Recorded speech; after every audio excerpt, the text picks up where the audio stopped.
Throughout history, the technology of war has continually changed, but the art of war, how a commander commands, has remained more or less the same. Nations have gone out of existence because of their failure to understand what war is all about, including its diplomatic, economic, and social elements. A great commander, one way or another, always seems to understand how all these forces are interrelated.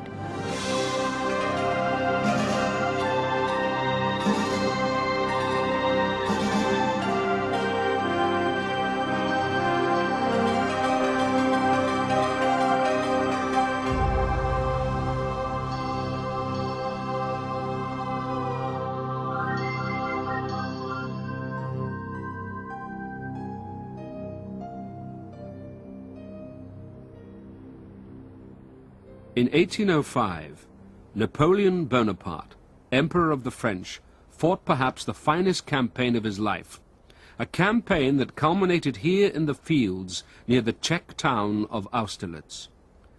Outnumbered by a combined Austrian-Russian army, Napoleon's only hope lay in luring his enemy into a deadly trap.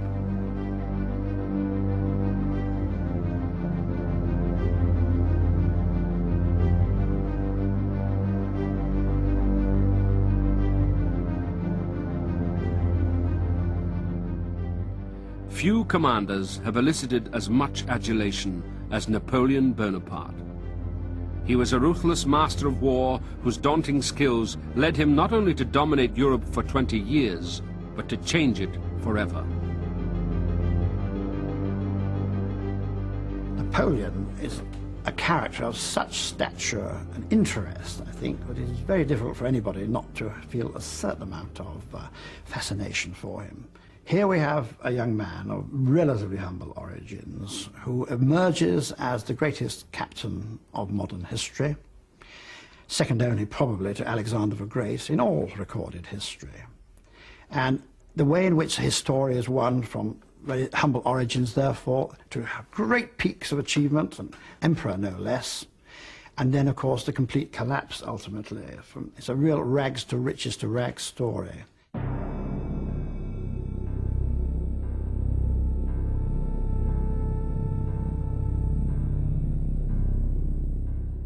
Europe in the 18th century was a shifting mosaic of nations and principalities dominated by the great powers of Russia, Prussia, Austria, Britain, and France.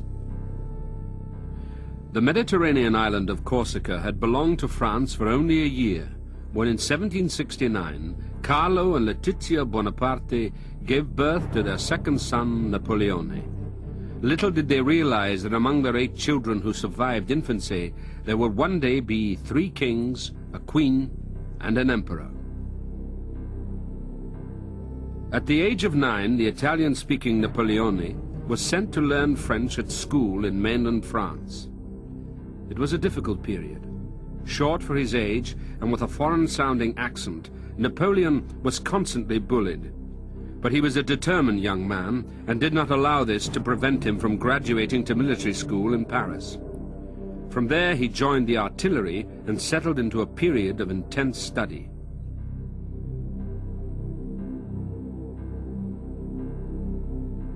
I think it is the sheer intellectuality of Napoleon which lies at the heart of his greatness. Unlike most generals who learn by experience, little by little, for a whole long career, how to go about their military business, Napoleon is the rare exception of a man who learnt a great deal of the art of warfare from books at a very early stage in his career. As he once said years later, "I have fought 60 battles, and yet I know nothing now which I did not know at the beginning." Now, some people think that's a very arrogant remark to make, but on the other hand, it has a kernel of truth in it, because it was in the year 1788, when he was at Auxonne and had something like 15 to 18 months available for very heavy study, that he really laid the foundations for all his future concepts. He was very clever at ripping out the guts from books, other men's ideas, if you like, because the difference between being able to have the idea and to put them into practice, that was a big difference, of course. He's the great executor of warfare.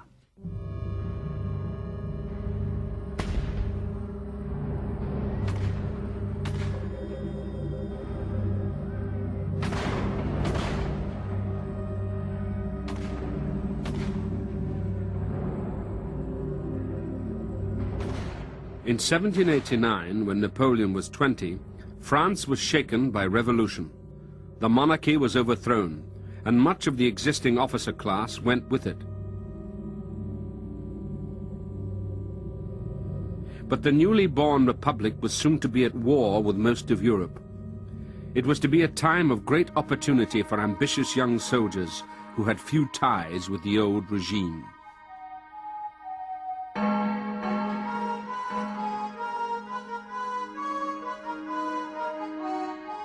Napoleon's chance came when he pushed his way to the position of artillery commander at the siege of the monarchist port of Toulon. His inspired use of the guns and his courage during the assault made him the hero of the successful siege, and at 24 he was promoted to the rank of general. By the age of 26 he had been given command of the French army in Italy. Revolutionary France's 5-year war with the other great European powers had reached stalemate. The French army, fighting the Austrians for control of Italy, was a ragged, hungry, ill-equipped and thoroughly dispirited body of men. Napoleon, however, was able to fire them with new enthusiasm. Soldiers, you are naked, badly fed. Rich provinces and great towns will be in your power, and in them you will find honor, glory, wealth. Soldiers of Italy, will you be wanting in courage and steadfastness?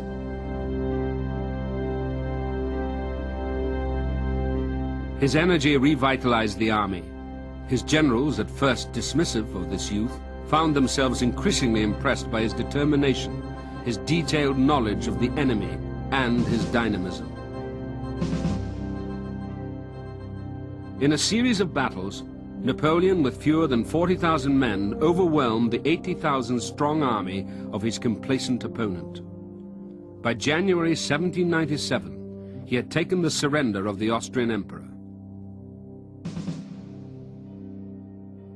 In Italy, Napoleon showed that through maneuver and rapid marches, he could overcome the superior numbers on the enemy's side. And he beat antiquated generals and old men who lacked his energy. It's really a new kind of war, war which harnesses nationalism and in which maneuver is more important almost than fighting. It's almost like comparing Haydn to Beethoven. And just think of the energy and the rules of music that Beethoven broke to produce his great music. And that's the way I think of Napoleon. Following his successes in Italy, he was sent to seize Turkish-controlled Egypt in an attempt to weaken the British by cutting their trade routes to the east. But the defeat of his fleet by the British and the strength of Turkish resistance thwarted his plans. He decided to abandon his remaining soldiers to their fate and return to pursue political ambitions in Paris.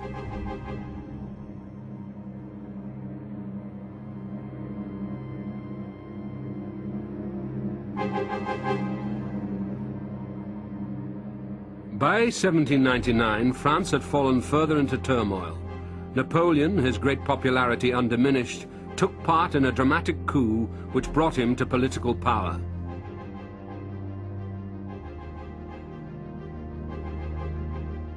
By now commander of the armed forces, he soon threw off his political allies and, aged 30, made himself first consul, supreme head of the Republic.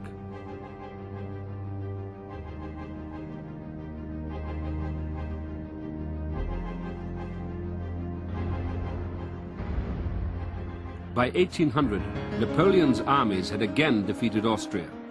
2 years later, a peace treaty with Britain was finally secured, and the French Republic's endless wars seemed to have come to a conclusion. And on a wave of public support, he made himself consul for life. Night and day he worked to reform and improve state administration, trade, law, education, and religion. In doing so, he created a nation capable of supporting his military ambitions. A new constitution allowed him to appoint generals, judges, and ministers. France was in his power. In December 1804, with great ceremony, Napoleon crowned himself Emperor of the French.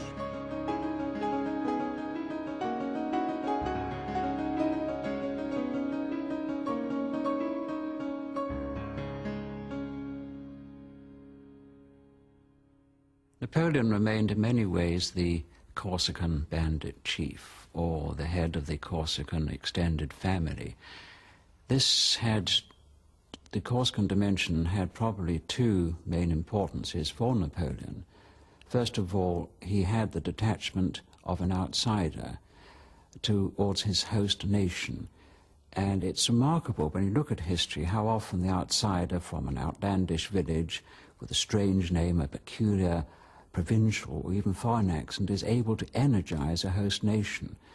And I think here we can call to mind not just Napoleon, but Hitler, Stalin, the Ayatollah Khomeini, and Saddam Hussein himself. Between old monarchies and a young republic, a spirit of hostility must always exist. In the present state of affairs, every peace treaty means no more than a brief armistice. Underlying hostilities between France and Britain had erupted again in 1803. Napoleon massed his armies on the Channel coast, intending to invade.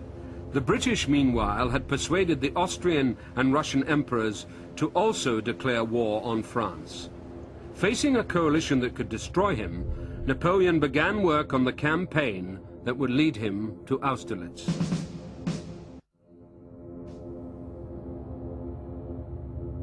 I think probably the campaign that makes the most impression, certainly the one that shows Napoleon at his greatest, would be Austerlitz, where he determines in great secrecy that he's going to strike an enemy building up in his rear. Napoleon at that time was ostensibly planning to invade England.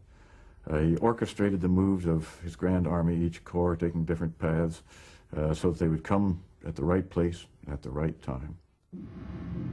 But this is the first clear proof anybody had that warfare had changed. The 1805 campaign was to be the peak of Napoleon's military career, bringing into play all the factors that made him a truly great commander.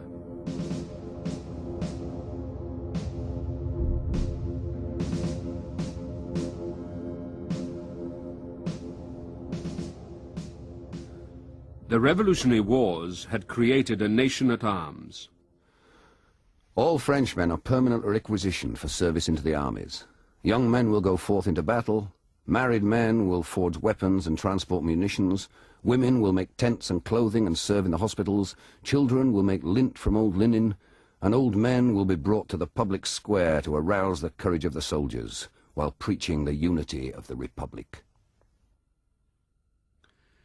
Napoleon refined this new military force and renamed it La Grande Armée, the Great Army. He organized it into self-contained corps, miniature armies capable of fighting alone if necessary, but never more than a day's march apart. The size of each corps varied from 10,000 to 40,000, depending on its role and Napoleon's confidence in its commander. Men of talent, like his second-in-command, Berthier, were promoted almost irrespective of age or class. By 1805, the army had an imperial headquarters of 400 officers capable of turning the emperor's often complex orders into clear instructions. He had a mind for detail that blows the imagination. Every 2 weeks he read the muster rolls for an army of, 800,000 men. There are letters in his correspondence where he'd go back raising a question. There's a discrepancy between the most recent rolls and the one before. Could you explain that? Once he commissioned or sent some engineer officers to make a study of all the guns in position on the English Channel. And when they came back with their report, he looked at it and said, you may have forgotten that 4-gun battery behind the sand dune. I forget which town it was. The amazing thing to me about Napoleon is he could master detail without wallowing around in it. He made detail work for him. He never let it overcome him. In that sense, he was a genius. Napoleon knew that, above all, his success depended on the loyalty of his men.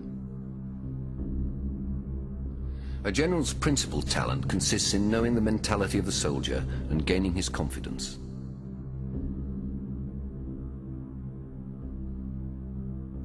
With certificates, parades, medals, and a deft personal touch, he won the army's confidence.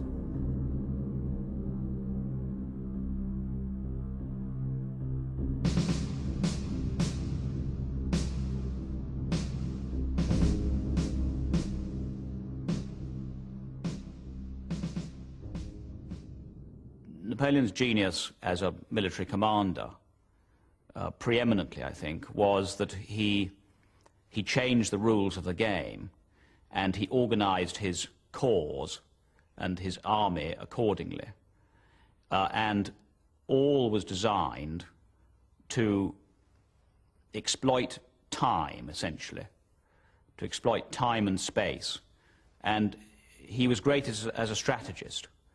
And he understood that if he could get inside his enemy's, always be inside his enemy's decision-making cycle, and we see this in numerous campaigns, that if he could do that, that even if mistakes were made by one or more of his corps commanders or by himself, that he would always have the advantage over his opponent. And he had always had this enormous confidence in his own ability to exploit advantages and ultimately to gain victory over his opponent. Although he might have lost tactically at certain times, he always won strategically. Never ask of me anything but time, he said. I will lose a man, but never a moment. By the autumn of 1805, Napoleon was with his army at Boulogne, still intending to invade Britain. When informed by his network of spies that the Austrians and the Russians were both moving against him, Napoleon abandoned his invasion plans. He then ordered 210,000 men to march towards the river Danube and intercept the Austrians coming towards him. He kept 30,000 men at Boulogne to confuse the enemy into thinking he still intended to invade Britain. In fact, he wanted to fight the Austrians before the Russians arrived to help them. By forcing the bulk of his army to march at great speed, he was able to completely surround the Austrians at the Bavarian city of Ulm before a Russian army could arrive to help them.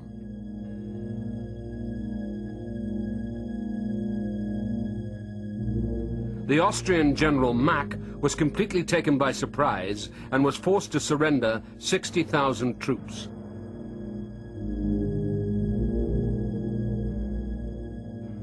The commander of the Russian forces, Kutuzov, was amazed to hear of his allies' defeat. He turned his army around and marched back along the Danube, hoping to gather any remaining Austrians and call up Russian reinforcements. Napoleon chased Kutuzov along the Danube, but he escaped. On the 15th of November, the French took Vienna and all its military supplies, then continued north in pursuit until they arrived near the town of Austerlitz. By now, the French army was becoming exhausted. We were worn out with fatigue, wet through with rain and snow, nipped with cold and camped in the mud. But in spite of our misery, the presence of our emperor made us bear it all. The emperor knew of our wants and our fatigue, which he shared. He was aware, too, that the soldiers grumbled, and he said, "They're right, but it is to spare their blood that I make them undergo these hardships." When we heard that, he could have made us do what no one else could.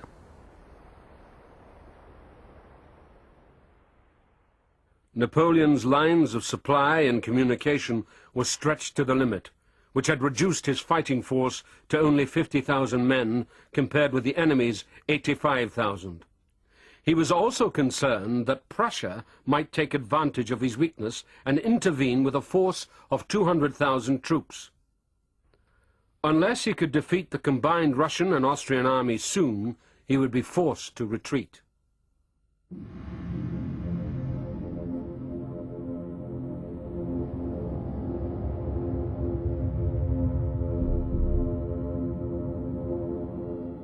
A great commander ought to say to himself several times a day, if the enemy appear on my front, my right, or my left, what should I do?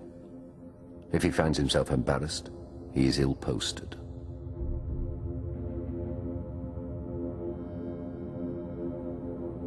Napoleon was heavily outnumbered.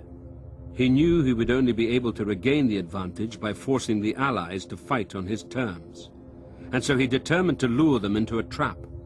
In doing so, he demonstrated one of his great skills, the ability to exploit geography.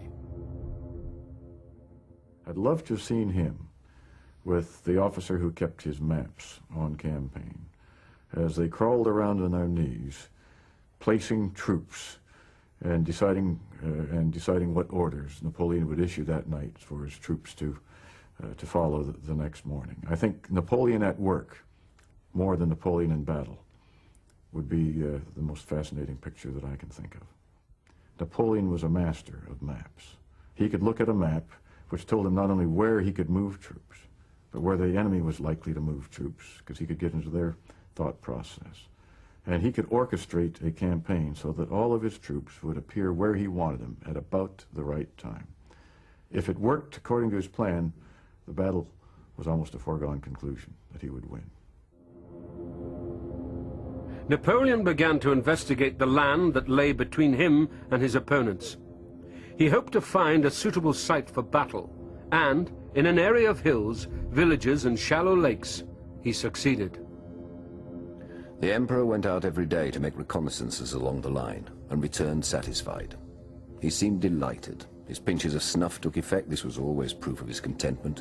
And with his hands behind his back, he went about talking to everyone. Gentlemen, examine this ground carefully. It is going to be a battlefield. You will have a part to play on it.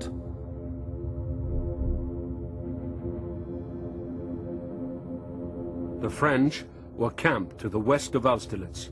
The Russians and Austrians, now accompanied by Tsar Alexander and Emperor Francis, were some miles to the east. First, he sent his troops to occupy the dominating hills in the middle of his chosen area of action. He wanted his adversaries to see he only had about 50,000 men, some on the hills and others behind in the valley. For his plan to succeed, it was crucial that the enemy, almost outnumbering Napoleon 2-1, would feel so confident of success that it would attack without waiting for further Austrian, Russian, or even Prussian reinforcements. Napoleon, for his part, was relying on the swift arrival of 25,000 soldiers that he had urgently sent for. To show his apparent weakness and play for a little more time, he agreed to discuss an armistice. A Russian envoy came to Napoleon's camp and lectured him on European politics. Napoleon listened so politely that when the envoy returned to the Allies, he reported that the French army is on the eve of its doom.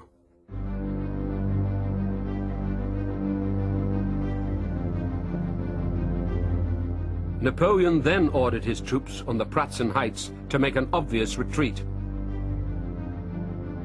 The Russians and Austrians looked on in amazement and gratefully moved forward to take over the now vacant French positions.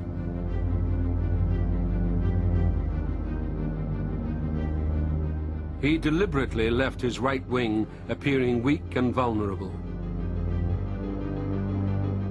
If the Austrians and Russians were tempted into launching an all-out attack against this wing, it would leave the subsequently poorly defended Pratzen Heights open to a French counterattack. Unknown to the enemy, Napoleon's reinforcements were arriving. The trap was set. Napoleon's tactical plan for Austerlitz was essentially to lure the Allies forward into a giant ambush.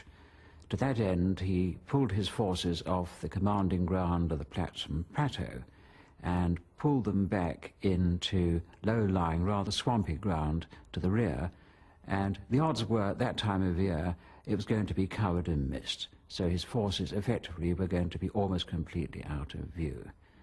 Once the Allies were advancing across the Pratzen Plateau and were descending towards what they thought was the open French right flank, then the whole of the French army would execute a kind of giant clockwise wheel and close in on the flank of the advancing Allies.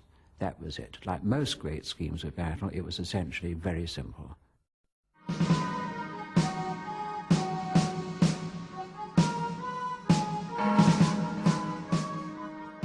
By the 1st of December, Napoleon felt ready. That evening, after supper at an inn near the battle site, he issued his orders for the next day. Soldiers, I shall in person direct you. I shall keep out of range so long as you, with your accustomed bravery, carry disorder and confusion into the ranks of the enemy. But if the victory is for a moment uncertain, you shall see your emperor in the front rank. We cannot afford to let victory slip from our grasp on a day like this, when the honor of France is at stake.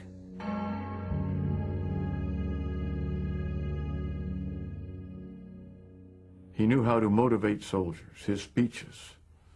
He once wrote, I think it was his brother, maybe his stepson, saying, Livy never understood war. The speeches he puts in Caesar's mouth would not motivate soldiers. I know what motivates men. And he did. And I'm sure many of the French soldiers were fighting for Napoleon more than they were fighting for France. In the night which preceded this memorable day, the emperor visited the bivouacs of his troops on foot.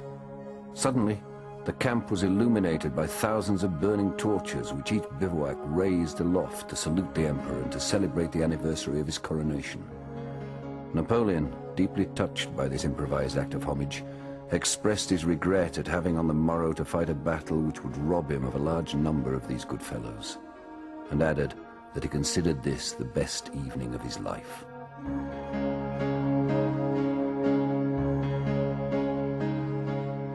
He knew that the following day his soldiers would be outnumbered. He was confident that their courage, inspired and nurtured by their almost fanatical reverence for their emperor, would bring him success. In the early hours of the morning, troops began to take up their positions for battle. As Napoleon had expected, the valley below the Pratzen Heights was blanketed in a dense fog.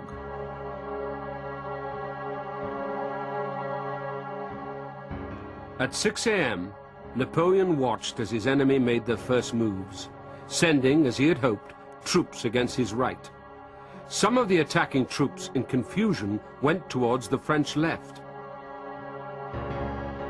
Clear commands were in short supply, due partly to the fog, partly to the continuing friction between Austrian and Russian officers, and partly from interfering emperors.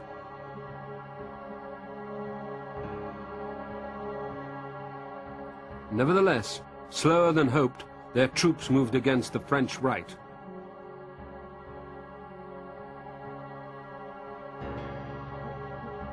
On the right, the 10,000 French defenders slowly gave ground, but their lines remained unbroken, thanks largely to the arrival of more French reinforcements who had marched from Vienna. As Napoleon had expected, the Austro-Russian center on the Pratzen Heights weakened as troops were continually sent to reinforce the advance against the French right. Napoleon had carefully concealed over 10,000 men in the fog, and at exactly 9 a.m. he snapped shut his telescope and ordered the attack.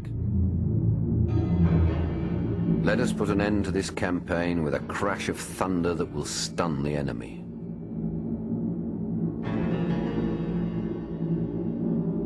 Our battalions mounted the hill. Contrary to custom, the Emperor had ordered that the band should remain in position in the center of each battalion. The drums beat a charge loud enough to break their drum heads in. The drums and the music mingled together. It was enough to make a paralytic move forward. The Allied commander Kutuzov looked down from the Pratzen Heights with satisfaction. Though an attack to the north had stalled, the heavily outnumbered French right on the south would surely soon fall. Suddenly he was amazed to see enemy soldiers emerging from the fog towards him. He immediately ordered troops heading south to return and help him, but it was too late. By 11 a.m. the French retook the Pratzen Heights and Napoleon moved his command post there.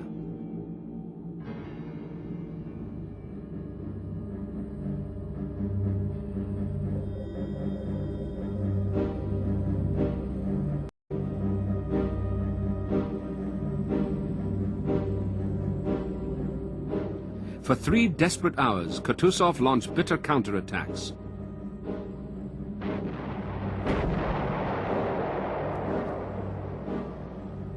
Finally, the elite Russian Imperial Guard charged with all their force.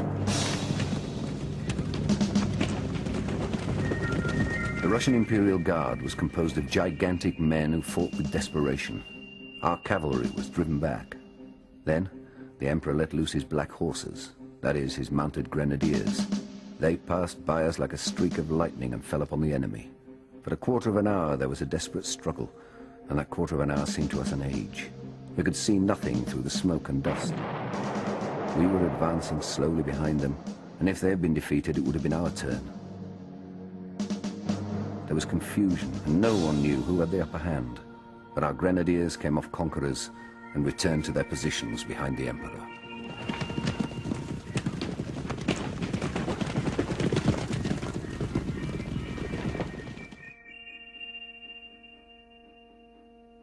By early afternoon, the remains of the Allied centre had been obliterated.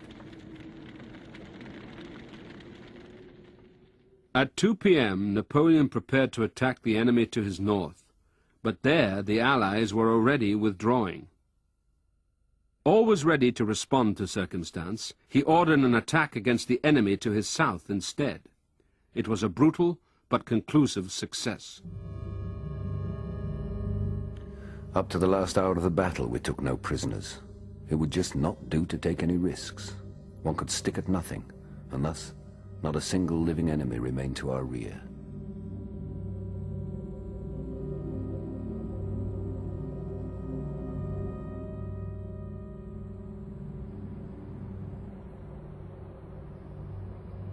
The battle was won.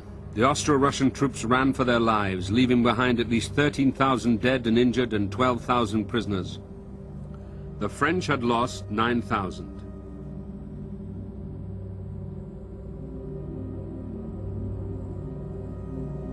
Soldiers, I am pleased with you.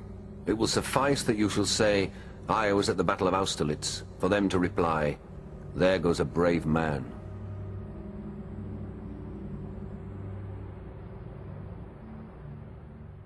Austerlitz is without a doubt Napoleon's greatest battle achievement.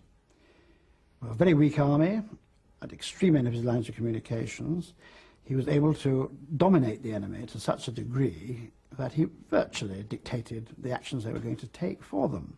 And this is a very rare thing to be able to achieve. He lured them to attack him because he seemed to be so weak, when in fact he was bringing up extra forces to join him on the eve of battle, which made a great difference to the balance of power on the actual 2nd of December. He then induced them by apparently leaving his right wing weak, that's to say, the right part of his army towards Vienna, where his lines of communication apparently ran. So he got the enemy to make a big attack in that direction, which is exactly what he wanted them to do, aware that by doing so they almost certainly weakened their centre, which he then of course occupied in the middle of the battle, and then enveloped their southern wing, for two results we all well know. It was a masterly battle of control and above all of design, I feel. Napoleon was master of Europe. At the nearby castle of Austerlitz, Francis of Austria agreed an armistice. Tsar Alexander had fled back to Russia.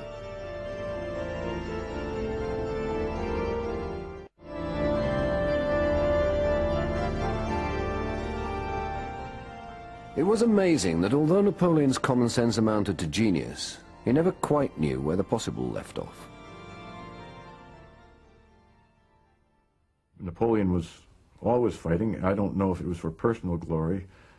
Maybe what he really thought was, I don't want all the territory in the world, I just want that part that touches mine.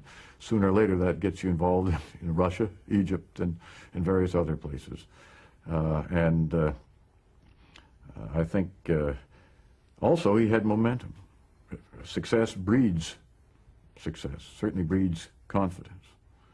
What he didn't, I think, understand is that the nationalism that fueled Napoleon's armies ultimately began to infect those of his opponents, the Germans, the Russians, Spanish, even the Austrians. They too marched with the same enthusiasm toward the end of the period.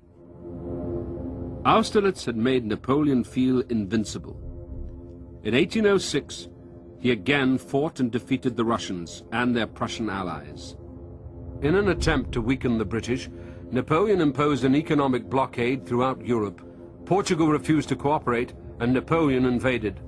For 5 years, his soldiers struggled against fierce resistance in Portugal and then Spain. The campaign fought in his absence was a dismal failure, costing the lives of 220,000 men. In Europe, his behavior prevented any hope of peace. His brothers were made kings. Any rebellion ruthlessly and bloodily opposed. In 1809, he fought and defeated the Austrians. Then, in 1812, he attacked Russia. His plans were meticulous, but he failed to account for the Tsar's continued retreat, which drew the French further and further east. The sparsely populated and badly farmed Eastern European lands could not provide for such a massive force. The army began to starve. We received no meat nor vegetables, so that from hunger 30 men killed ourselves a dog, and have picked nettles, and have cooked us a greenery dish with the dog's fat, and eaten the meat for much hunger. For in the Polish lands there's so little to live on that it would be little wonder if one would at the end starve to death. The campaign was a disaster. Winter set in, and Napoleon was forced to retreat. I think Napoleon, the commander, will hold up very well in history. In early 1814, Napoleon, facing military defeat in Paris itself, abdicated and tried unsuccessfully to poison himself. He was exiled to the Mediterranean island of Elba. In France, the monarchy was restored. Napoleon had one move left. On March 1st, 1815, he escaped back to France. He rallied support, and the king fled. He had regained power, but his European enemies vowed to destroy him. To survive, he needed a major military victory. On the 18th of June, he faced a joint British-Prussian force at the Battle of Waterloo. The weight of numbers against him proved decisive. It was a final and conclusive defeat. He was sent back into exile, this time to the small island of St. Helena in the South Atlantic, far from France. With little to do but write his memoirs, Napoleon fell ill, and in 1821, aged 51, he died.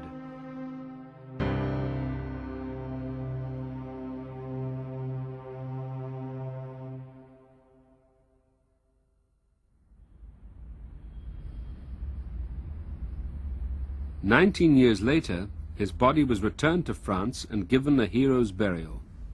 His life was already legend. He had changed the world." Napoleon is not just the figurehead there, he was the primary engineer. I've always had a double view on Napoleon. It's best reflected, I feel, in what the Earl of Clarendon, the royalist historian of the great English Civil War, said of Oliver Cromwell. He was a great bad man. An estimated 2.5 million men died as a result of his ambition.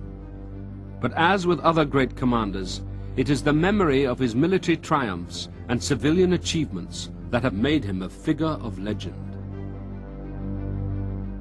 His ruthlessness and arrogance prevented him from securing a lasting peace and ultimately led to his fall. But, despite this failure, Napoleon Bonaparte remains the foremost soldier in European history.